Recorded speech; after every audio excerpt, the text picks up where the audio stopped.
When I first started out, Paul Nelson was one of the few individuals who believed in me as a journalist. During our brief time working together, he stood by me when others didn't, and he showed me how to do this job with skill, precision, and humanity. Nightside. Hi everybody, Paul Nelson here, a current KSL News Radio field reporter and former news anchor for the Nightside Project. And I just got to say, being on that show helped me become, one, a better reporter, two, a better radio news personality just in general. So thank you for letting me be a part of that show.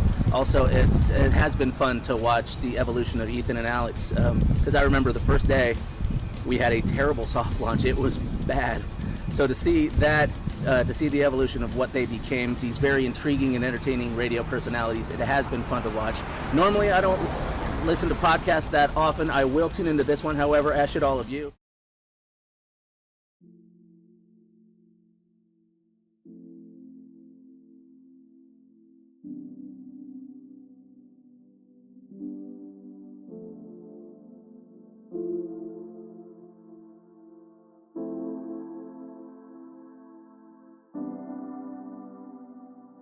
KSL News Radio's Paul Nelson is on the scene near the Ogden River, bringing us the very latest. Now, this boy was transported to the hospital in very critical condition?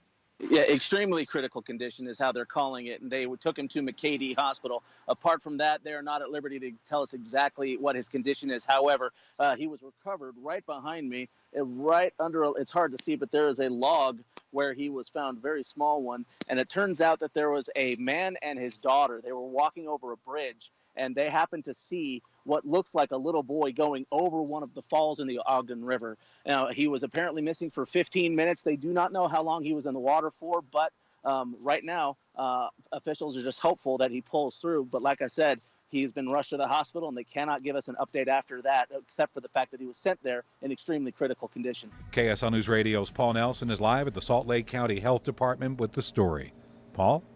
Jeff, it is more than possible to have heat stroke in the mid-80s. There have been fatal cases of heat stroke happening when someone left a child or a pet inside a car in temperatures cooler than what we're experiencing right now. Salt Lake County Health Department spokesman Kevin Condra says the high temperatures in a car are not the only problem, but the sudden rise in temperatures can be deadly. The plane's wings wobbled, according to one witness. A moment later, that small plane was nothing more than a fireball in a quiet neighborhood just outside Ogden-Hinckley Airport.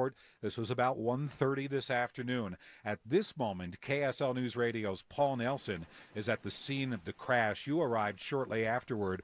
Was the fire out yet?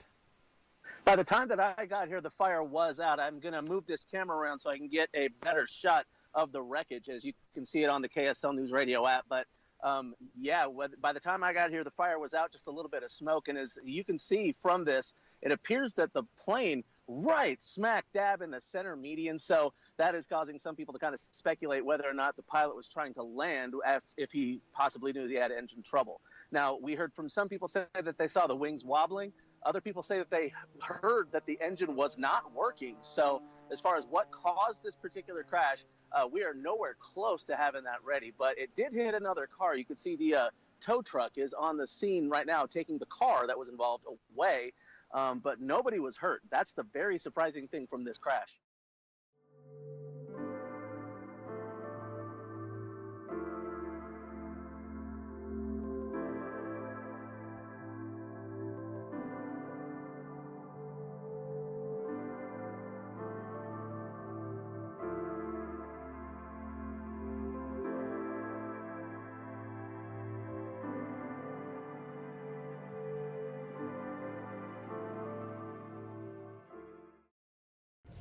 We're joined now by 2 News' Paul Nelson. Paul, thanks for coming in this morning. Pleasure to be here. And we were fascinated by your in-depth report on lie detectors from last week, or polygraph tests. Yeah, 2-part story. Yeah. That was great. So the big question you looked into, should people reporting sexual assault ever have to take a lie detector test? Yeah, and the real question is, it stems from that case where somebody was reporting their therapist, Scott Owen, who later was arrested and accused for inappropriately touching and kissing up to 12 people. And then Angela Romero says, hey, look, the one person who tried to report it took a lie detector test and he failed it. And Victim Services actually was testifying on the Capitol Hill the same day and said this happens sometimes. There's times when people, when they're reliving their trauma, because they're measuring things like nervousness and anxiety and heart rate and things like that. And when you relive like a traumatic experience, it looks like lying, according to Victim Services. And so they didn't believe him. They didn't believe him. It came back saying that he was deceptive, not just inconclusive, that he was deceptive. And so Angela Romero believes that that hurt the investigation into Owen.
And I just want to thank you very much for letting me be part of the show. I was honored to be a part of it.